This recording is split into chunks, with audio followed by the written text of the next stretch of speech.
श्रीमद्भागवते महापुराणे तृतीयस्कन्धे अथ विंशोऽध्यायः। शौनक उवाच।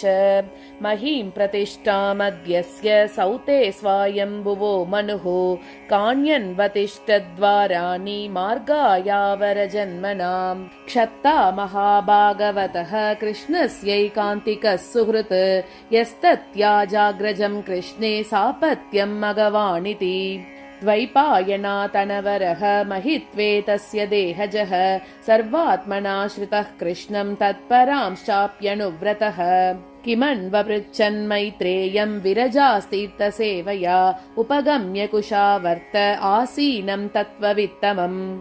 तयो संवदतो सूत प्रवृत्ता ह्यमलाः कथाः आपो गाङ्गा इवागग्निः हरेः पादाम्बुजाश्रयाः। तानः कीर्तय भद्रं ते कीर्तन्योदारकर्मणः रसज्ञः को नु तृप्येत हरिलीलामृतं पिबन्। एवम् उग्रश्रवाः पृश्च ऋषिभिर्नैमिषायनैः भगवत्यर्पिताध्यात्मः तानाह श्रूयतामिति। सूत उवाच। हरेर्धृतः क्रोडतनो स्वमायया निशम्य गोरुद्धरणं रसातलात् लीलां हिरण्याक्षम् अवज्ञया हतं सज्ञातः हर्षो मुनिमाह भारतः। विदुर उवाच। प्रजापतिः सृष्ट्वा प्रजासर्गे प्रजापतीन् किमारभत मे ब्रह्मन् प्रब्रूह्यव्यक्तमार्गवित्। ये मरीच्यादयो विप्रा यस्तु स्वायम्भुवो मनुः ते वै ब्रह्मण आदेशात् कथमेतद् अभावयन्। सद्वितीया किमसृजन् स्वतन्त्रा उत कर्मसून् आहोस्वित्संहता सर्व इदं स्म समकल्पयन्। मैत्रेय उवाच। दैवेन दुर्वितर्केन परेणानिमिषेण च जातक्षोभात् भगवतः महानासीद् गुणत्रयात्। रजः प्रधानान् महतः त्रिलिङ्गो दैवचोदितात् जातः ससर्जभूतादिर्वियदादीनि पञ्चशः। तानि चैकैकसस्रष्टुम् असमर्दानि भौतिकं संहत्य दैवयोगेन हैममण्डम् अवासृजन्। सोषयिष्टाब्दिसलिले आण्डकोशो निरात्मकः साग्रं वै वर्षसाहस्रम् अन्ववात्सीत् तमीश्वरः। तस्य नाभेरभूत् पद्मं सहस्रार्कोरुदीदिति सर्वजीवनिकायौकः यत्र स्वयमभूत् स्वराट्। सोऽनुविष्टो भगवता यस्येते सलिलाशये लोकसंस्थां यथा पूर्वं निर्ममे संस्थया स्वया। ससर्ज छायया विद्यां पञ्चपर्वाणमग्रतः तामिस्रं मन्दतामिस्रं तमो मोहो महातमः।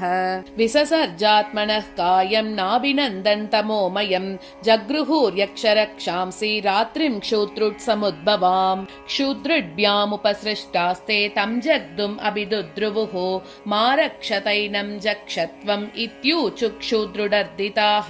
देवस्थानाः संविघ्नः मां जक्षत रक्षत अहो मे यक्षरक्षांसि प्रजायूयं बभूवित।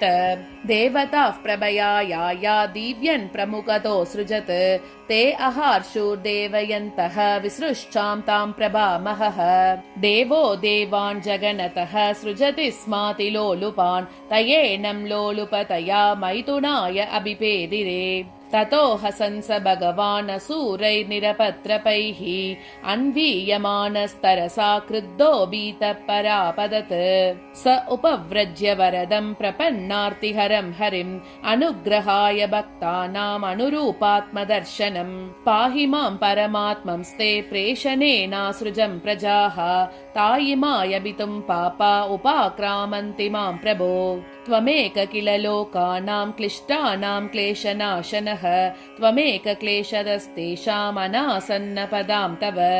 सोऽवदार्यास्य कार्पण्यं विविक्ताद्यात्मदर्शनः विमुञ्चात्मतनुं घोराम् इत्युक्तो विमुमोचः। तां क्वणच्चरणाम्बोजां मदविह्वललोचनां काञ्चीकलापविलसद्दुकूलचन्नरोदसम् अन्योन्यश्लेषयो तुङ्ग निरन्तरपयोदरां सुनासां सुद्विजां स्निग्ध हासलीलावलोकनाम्। गूहन्तीं व्रीडयात्मानं नीलालकवरोतिनीम् उपलभ्यासुरा धर्म सर्वे सम्मुमुहुः स्त्रियम् अहो रूपं महो धैर्यं महो अस्या नवं वयः मध्ये कामयमानानामकामेव विसर्पति वितर्कयन्तो बहुधा तां सन्ध्यां प्रमदाकृतिम् अभिसम्भाव्य विश्रम्भात् पर्यपृच्छन् कुमेधसः कासिकस्यासिरम्बोरु को वार्तस्तेऽत्र भामिनि रूपद्रविणपण्येन दुर्भगान्नो विबाधसे या वा काचित् त्वमबले दिष्ट्या सन्दर्शनं तव उत्सुनोषि क्षमानानां कन्दुकक्रीडया मनः नैकत्र ते जयति शालिनि पादपद्मं मुहुः करतलेन पदत्पदङ्गम् मद्यं विषीदति बृहत्स्तनभारभीतं शान्तेव दृष्टिरमला शुशिका समूहः इति सायन्तनीं सन्ध्यामसुराः प्रमदायतीं प्रलोभयन्तीं जगृहु मत्वा मूढधियस्त्रियम् प्रहस्य भावगम्भीरं जिघ्रन्त्यात्मानमात्मना कान्त्या ससर्ज भगवान् गन्धर्वाप्सरसां गणान् विससर्ज तनुं तां वै ज्योत्स्नां कान्तिमतीं प्रियां तयेव चादतुः प्रीत्या विश्वावसुः पुरोगमाः सृष्ट्वा भूतपिशाचांश्च भगवानात्मतन्द्रिणा दिग्वाससो मुक्तकेशान् वीक्ष्य चामीलयदृशौ जगृहुस्तद्विसृष्टां तां जृम्भणाख्यां तनुं प्रभोः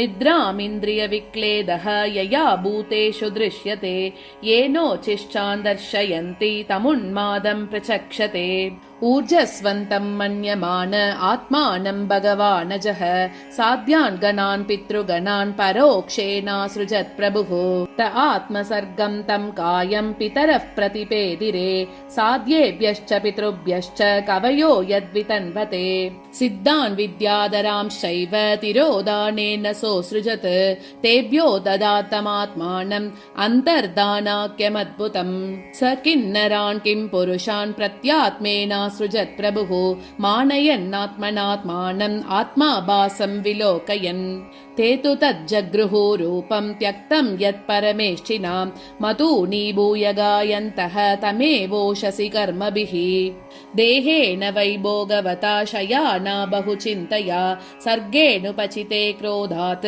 उत्ससर्जः तद्वपुः ये अहीयन्तामुतः केशा अहयस्तेऽङ्गजग्गिरे सर्पा प्रसर्पतः क्रूरा नागा भोगोरुकन्दराः त आत्मानं मन्यमानः कृतकृत्यम् इवात्मभूः तदा मनून् ससर्जान्ते मनसा लोकभावनान् तेभ्यः सोऽद्यसृजत् स्वीयं परं पुरुषमात्मवान् तान् दृष्ट्वा ये पुरा सृष्टाः प्रशशंसुः प्रजापतिम् अहो ये तज्जगत्सृष्टः सुकृतं वदति कृतं प्रतिष्ठिता क्रिया यस्मिन् साकमन्नम् अदामहे तपसा विद्यया युक्तः योगेन सुसमाधिना ऋषीन् ऋषिर्हृषीकेशः ससर्ज अभिमताः प्रजाः तेभ्यश्च एकैकशस्वस्य देहस्यांशम् अदात् अजः यत्तत् समाधियोगर्ति तपो विद्या विरक्तिमत् इति श्रीमद्भागवते महापुराणे पारमहंस्यां संहितायां